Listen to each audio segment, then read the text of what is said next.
La passion du camion.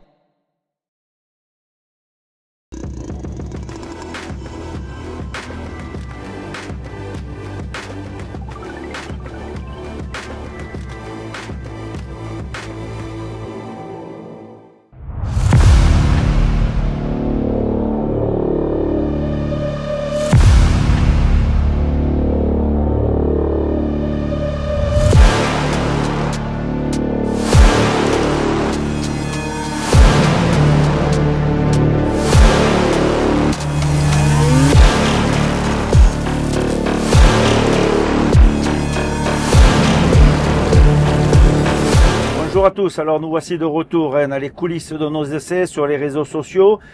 Aujourd'hui, une fois n'est pas coutume, je démarre mon introduction au volant. Et pourquoi au volant? Parce que nous allons avoir une journée chargée. Alors je débute ici sur les routes de Grèce, puisque nous sommes avec Volvo sur un essai en Grèce par ce nouveau Volvo FM. Et alors de l'extérieur, vous le voyez, pas grand chose qui change. Une ligne que l'on connaît, c'est pas la gamme Aero, c'est la gamme classique. En revanche, niveau nouveauté, on a évidemment le nouveau système IC+, qui va nous permettre d'optimiser les consommations et le rendement du camion, mais surtout, d'un point de vue visuel, ces fameux rétro-caméras. Vous le voyez sur l'extérieur, plus de rétroviseurs conventionnels. Volvo passe à son tour aux caméras, comme beaucoup, pour une simple raison. Déjà, eh bien, en premier lieu, économie de carburant, et en second lieu, la sécurité accrue. Niveau sécurité, là aussi, ces camions Volvo disposent de pas mal de nouveautés. Vous savez que Volvo a toujours été précurseur, donc nous allons voir tout au long de la journée, eh bien, les montées en grade. Vous allez voir que même Volvo propose un peu plus que ce qui est obligatoire par la nouvelle loi de 2024. Voilà, allez, sans plus attendre, nous continuons. Vous allez voir, on va monter crescendo. On démarre avec un FM, on passera ensuite à la gamme Aero, une petite surprise avec un gros 780, et on terminera par le camion de l'année 2024, le fameux FH électrique, ici sur les routes en Grèce. Allez, let's go, place à la conduite. Allez, seconde étape de notre parcours, je vous l'ai dit, il y aura 4 étapes, 4 camions différents. Je suis maintenant au volant du 460 iSave. Alors 460 qui est en turbo compound et donc 2600 Nm, c'est pas mal du tout pour un 460, et ça se ressent parce que cette deuxième étape, on a quitté l'autoroute, on a fait une première partie sur autoroute, maintenant on a quitté l'autoroute et on est dans les petites routes de Grèce. On est parti, allez, pour vous donner une idée, de la région de Thessalonique, on est allé vers l'est, donc on longe la côte et on alterne les différents paysages, et ça c'est plutôt pas mal pour tester les camions. Alors ce FH Aero, évidemment de l'extérieur, au premier coup d'œil, il change, il a beaucoup fait causer. C'est vrai que ces nouvelles lignes aérodynamiques qui permettent un gain de consommation, eh bien, ça choque un peu les puristes. Mais franchement, plus on le regarde, plus on se fait à son look, et je pense que d'ici peu, nous allons en voir arriver des très sympas, parce qu'il va pas falloir grand-chose pour les rendre encore plus sexy. Voilà. Alors, ce FH 460 à l'intérieur, bien, ça reste un FH. C'est une nouvelle version. Il n'y a pas de grande différence. On reconnaît l'ADN, le tableau de bord, les boutons, c'est à peu près tout pareil. Ce qui change évidemment, ce sont les rétroviseurs. Alors évidemment de l'extérieur, là encore les puristes disent il manque quelque chose, mais croyez-moi, à l'utilisation c'est pas mal du tout, et je dirais que même le système Volvo est même un peu en avance sur les autres. Vous pouvez zoomer pour aller voir à l'arrière, vous pouvez élargir quand vous tournez. Il y a beaucoup de fonctions qui vont nous donner un peu plus de sécurité, notamment sur les contre-jours, notamment la vision de nuit. Vous avez un mode infrarouge, il y a beaucoup de choses, on vous donnera tous les détails dans le magazine. Alors c'est vrai, il faut un petit temps d'adaptation, mais croyez-moi, une fois qu'on s'y est fait, c'est plutôt pas mal du tout. Voilà. On continue avec ce camion, on va vous en dire un peu plus tout au long de cette journée d'essai, et vous allez voir, on va monter crescendo, parce que si là on a commencé tout à l'heure avec un FM, nous sommes là avec un 460, vous allez voir le prochain, il est pas mal non plus, mais surprise, la suite dans quelques kilomètres.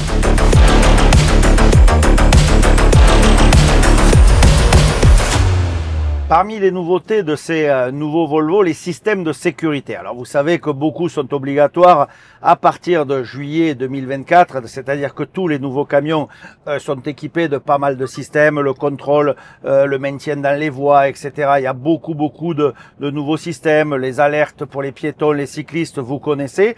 Peut-être avez-vous entendu les bip bip. Là, sur les Volvo, il va y avoir pas mal de nouveaux bip bip, c'est-à-dire que maintenant, un système couple la prédiction GPS avec la lecture des panneaux. Donc si par exemple, bien j'ai une zone à 30 à l'heure et que je suis à 40 à l'heure, eh bien ça vient m'alerter. Donc ça fait pas mal de bip bip.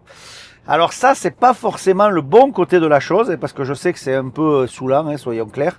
Mais il va falloir s'y habituer parce que ça risque d'être pareil chez beaucoup de constructeurs. En tout cas, je peux vous dire que le Volvo, côté bip bip, eh bien pour l'instant, il est pas mal, hein, mais à voir sur le long terme. Allez, la suite dans quelques kilomètres. En attendant, on continue.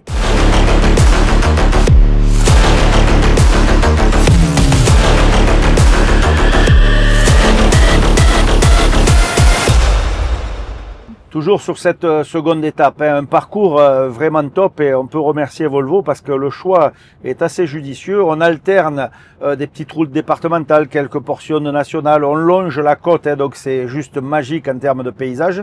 Mais ça nous permet surtout de voir, ici on est entre deux lignes blanches et la correction de trajectoire fonctionne à merveille. Le camion vient prendre la courbe, c'est juste magique. Et ces nouveaux systèmes, alors évidemment, hein, on ne peut pas le laisser faire, il faut reprendre la main, mais là on peut vraiment s'apercevoir de l'efficacité du système. Idem, j'ai programmé mon cruise control, mon adaptive cruise control, et le camion va par lui-même choisir la vitesse à laquelle nous allons rouler. On se rapproche vraiment de la référence qui était Mercedes sans aucun doute, mais là aujourd'hui, Volvo vient au même niveau. Le panneau 70 est indiqué, au GPS il voit 70, le camion se cale à 70. On arrive sur une courbe, même s'il y a un petit moment d'inattention, bien le camion vient corriger et regardez, il corrige tout seul. Alors ça bip, ça vous alerte. Au bout d'un moment, il va vraiment biper. Mais regardez, il y a une grande courbe ici et le camion la prend tout seul. Franchement, c'est impressionnant. Et sur ces routes, départementales, hein, parce que ça pourrait s'assimiler à chez nous des routes départementales, eh bien ça fonctionne. Rappelez-vous, ce genre de système, c'était top sur l'autoroute, mais pas vraiment efficace sur les petites routes. Eh bien ce n'est plus le cas. Volvo rectifie le tir et cette nouvelle version nous permet vraiment de pousser la sécurité jusqu'au bout. Alors attention, je vois les remarques, nous ne sommes pas encore en conduite autonome. Non, vous ne pourrez pas faire des centaines de kilomètres comme ça. Mais franchement, ça devrait enlever quelques fautes d'inattention.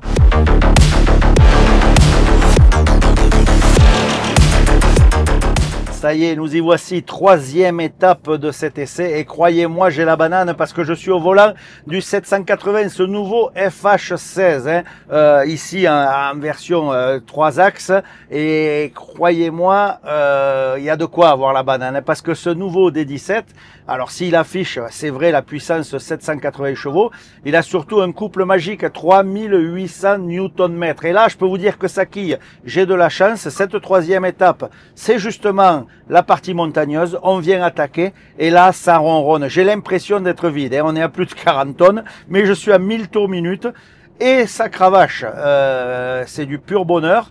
Alors ce nouveau FH16, alors c'est la version aéro, hein, donc ce qui nous permet aussi d'être légal en dimension parce que j'ai la cabine XXL avec la grande couchette. Eh bien avec les normes actuelles hein, des nouvelles masses et dimensions, le fait d'avoir une cabine aéro, je suis en règle avec ma cabine XXL. Ça aussi, c'est peut-être à réfléchir pour ceux qui veulent se payer un vrai beau camion. Surtout que la XXL, elle est disponible dans toutes les puissances. C'est pas uniquement en 780. Vous pouvez l'avoir sur un FH13 et la règle sera la même. En tout cas, côté moteur, ce nouveau D17, eh bien, il ronronne. La sonorité n'est plus tout à fait la même. Alors, bien que ça soit l'héritier du D16, hein, ici, on a maintenant une cylindrée de 17,3 litres, donc des grosses gamelles, hein, l'ADN Volvo, hein, ce 6 cylindres avec ses grosses gamelles, et ça reprend très bas. Franchement, c'est du bonheur. Il y a un plaisir extraordinaire. Alors à 40 tonnes, on a presque l'impression d'être vide. Ce camion, il est vraiment taillé pour les grumiers, les convois exceptionnels. Là, vous allez vous régaler parce que vous en avez sous la pédale, hein. Alors aujourd'hui, je suis pas en essai consommation, donc je vais être franc avec vous. Je vais le faire en mode manuel et j'appuie kick down et là je peux vous dire que ça envoie. Et là, oui, j'ai la banane parce que franchement ça ronronne. La côte elle est comme ça et j'ai 40 tonnes. Ben, je suis à 90 hein, tout simplement, hein. Allez, je vous laisse, je vous parle tout à l'heure de la retenue et du frein moteur parce que là aussi chez Volvo il y a eu pas mal de progrès.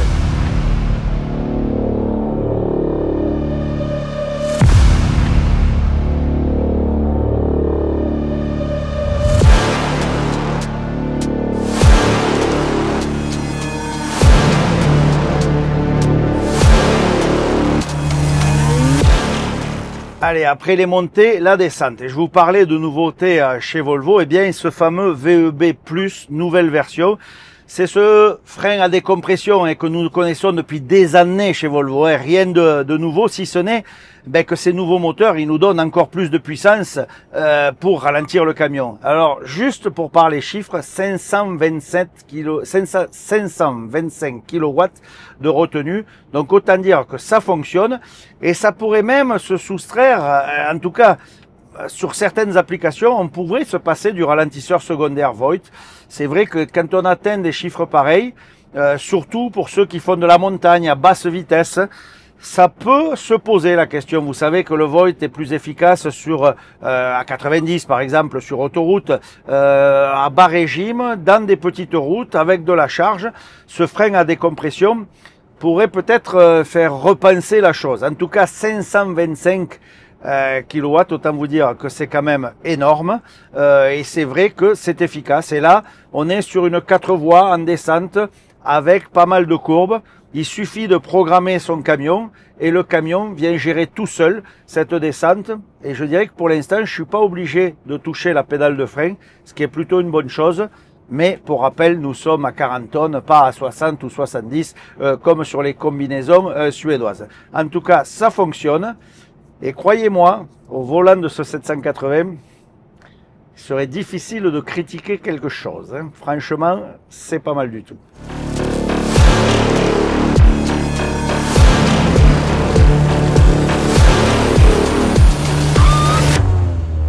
Eh bien voilà, quatrième étape de notre circuit, quatrième camion, et je passe en électrique. Alors là, eh bien c'est vrai, c'est le monde du silence, silence absolu, FH électrique en version aéro.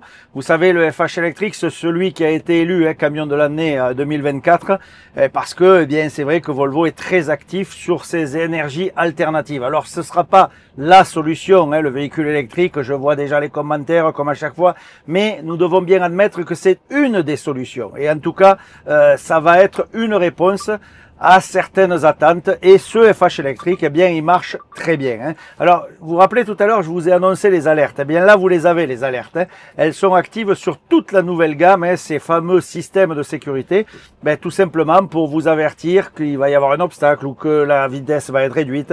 Donc, ces petits bip bip, il va falloir s'y habituer. En tout cas, dans ce Volvo FH, évidemment, quand on traverse les villages, eh bien, on le fait dans le silence le plus absolu.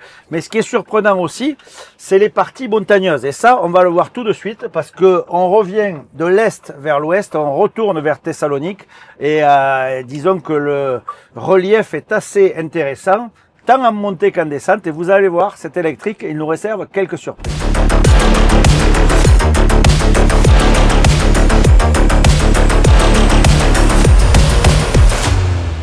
Première des bonnes surprises de ce camion électrique, eh bien sa puissance. C'est vrai que 490 kW obtenus par les 3 moteurs électriques, associés à la fameuse boîte de vitesse iShift, eh bien ça nous donne 666 chevaux. Et on le sent dans les côtes, on le sent vraiment qu'il a de la puissance, on dépasse facilement. On est chargé quasiment à 37 tonnes. Alors c'est vrai, on n'est pas au max, mais on est chargé à 37 tonnes.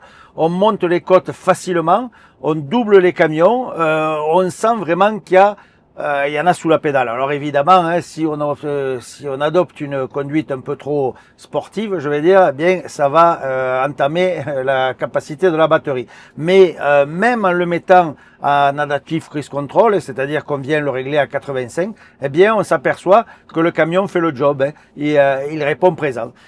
Deuxième effet qui se coule, hein, toujours en relation avec ce moteur électrique, eh bien c'est les descentes. Alors là, on n'a pas en descente de retardeur, d'intardeur, vous l'appelez comme vous voulez, de ralentisseur secondaire Voigt, hein, comme on trouve sur les Volvo.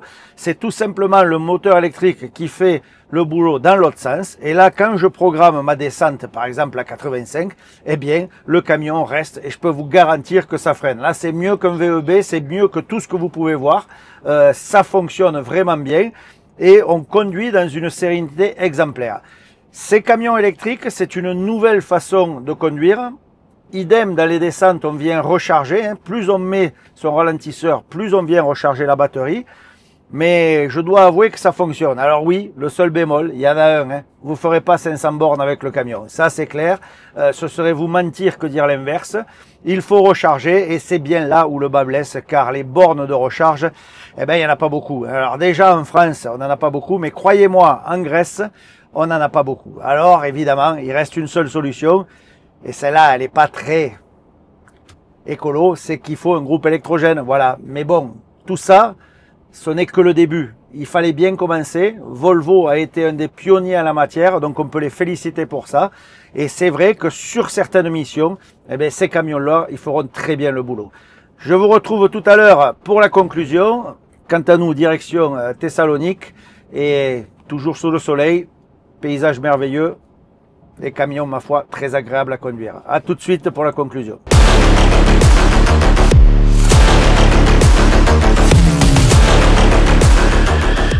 Dernière petite intervention avant notre arrivée.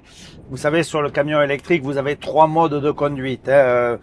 Optimiser la distance, optimiser la puissance, comme on va utiliser là, ou le mode normal de fonctionnement. Et là, je me fais plaisir parce que je sais qu'on a de la marge, il nous reste 100 km de marge sur les batteries. Donc j'ai mis le mode puissance. Et franchement, c'est impressionnant parce que nous arrivons à monter avec une facilité les véhicules électriques, il n'y a pas à dire. Ça a de la réserve, ça a du couple et c'est surtout une nouvelle façon de l'avoir, ce couple. C'est très linéaire, hein. Il n'y a pas de changement de vitesse, on ne change pas. Enfin, en tout cas, on ne sent pas les vitesses changer et même si on a une high shift à 12 rapports, on est toujours sur les rapports le plus haut. Là, par exemple, je suis en 11e, le camion il monte à 80 km/h. J'ai choisi de privilégier la puissance et ça grimpe. Et ça grimpe, je double les autres camions malgré notre charge. C'est vraiment impressionnant. Autre point qui impressionne toujours, hein, c'est ce Pilot Assist, hein, ce nouveau mode d'assistance à la conduite. Eh bien là aussi, c'est hallucinant. Le camion reste vraiment dans ces 2 lignes, impressionnant d'efficacité. Et ça, c'est un vrai pas en avant pour Volvo. Il y a eu un net progrès sur ces systèmes-là. Allez, plus que quelques kilomètres et on vient finalement à notre conclusion.